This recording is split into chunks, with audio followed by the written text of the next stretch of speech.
अस्सलाम वालेकुम दोस्तों आज हम दीन इंसानियत बुक का 5वां पार्ट आपके सामने लेकर हाजिर हुए हैं।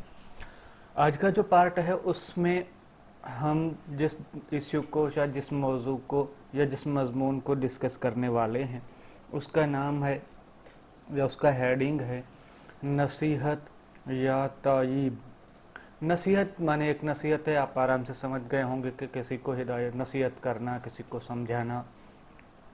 तायीब यानी किसी की निंदा करना, किसी की गिला करना या किसी की बुराई करना जिसको कहा जाता है वो उसको तायीब कहते हैं।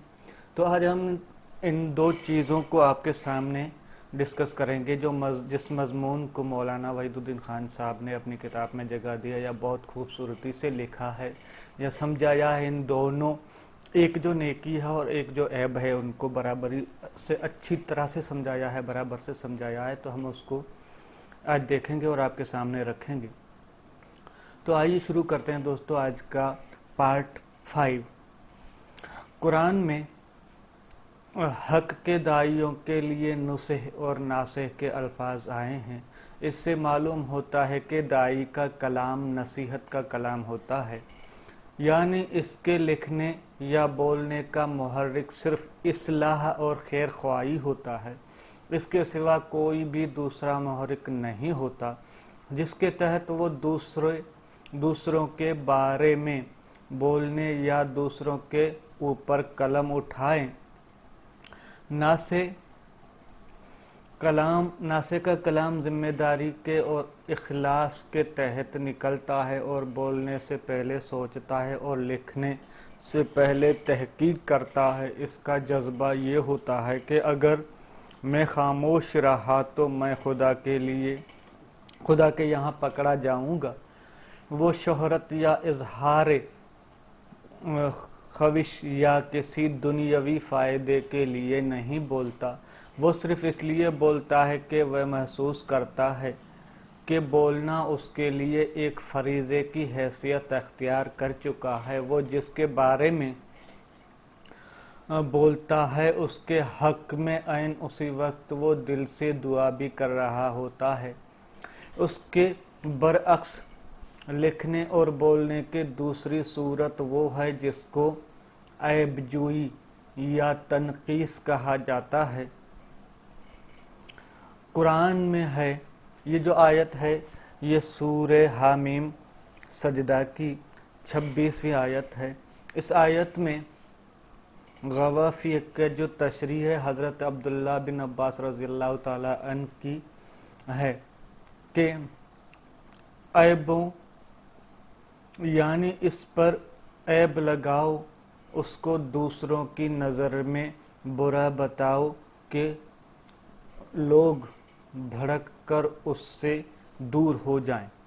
नसीहत अगर खैर ख्वाही के जज्बे के तहत निकलती है या तायीब इसके बरअक्स बदख्वाही के जज्बे के तहत ऐबजोई और इल्ज़ाम तराशी करने वाले के पीछे नफ़रत, हसद, अनानियत जैसे मनफी मुहर्रिकात होते हैं।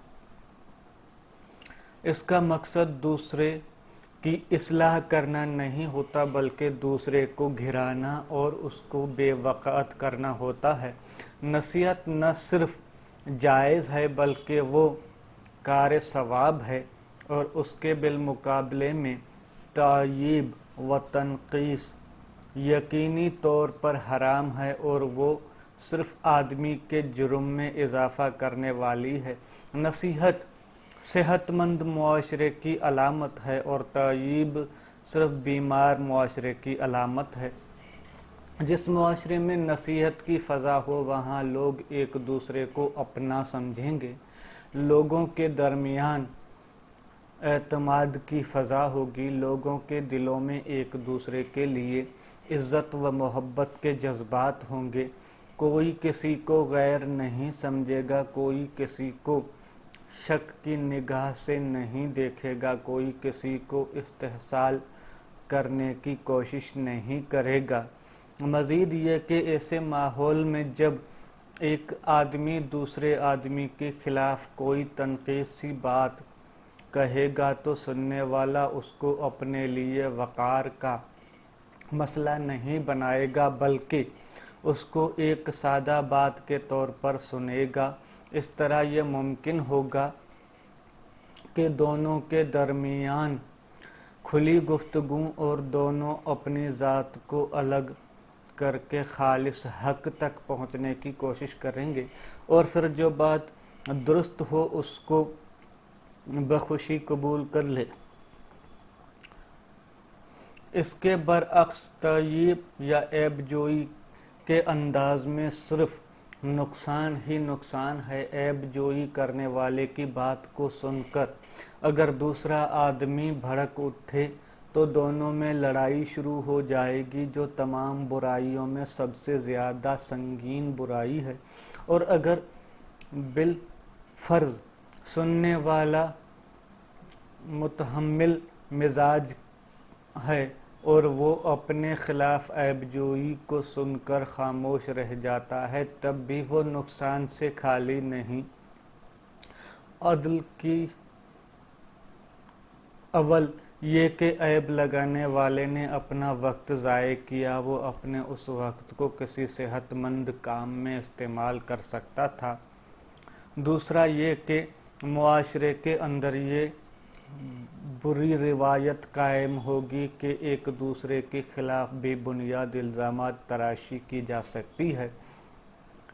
اس معاملے میں اسلام کی تعلیم اس حدیث میں ملتی ہے کہ جو شخص اللہ پر اور آخرت کے دن پر ایمان رکھتا ہو، اس کو چاہیے کہ وہ بولے تو بھلی بات بولے ورنہ چپ رہے۔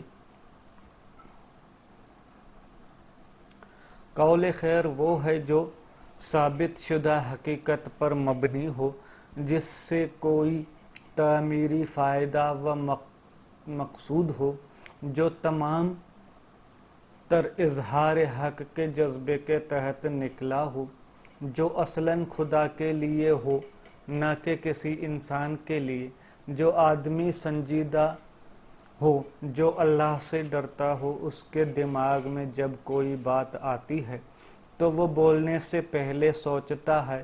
اگر وہ محسوس کرتا ہے کہ اس کی بات فی الواقع کسی مثبت قدر کی حامل ہے تو وہ بولتا ہے، ورنہ وہ خاموش اختیار کر لیتا ہے۔ دوستو، آج کے ویڈیو میں آپ نے جس مضمون کو سنا ہے یا دیکھا ہے، وہ مضمون آپ کو کیسا لگا اس پر آپ مجھے رائے اپنی بھی بھیج سکتے ہیں، کامنٹ کر سکتے ہیں ویڈیو کے نیچے۔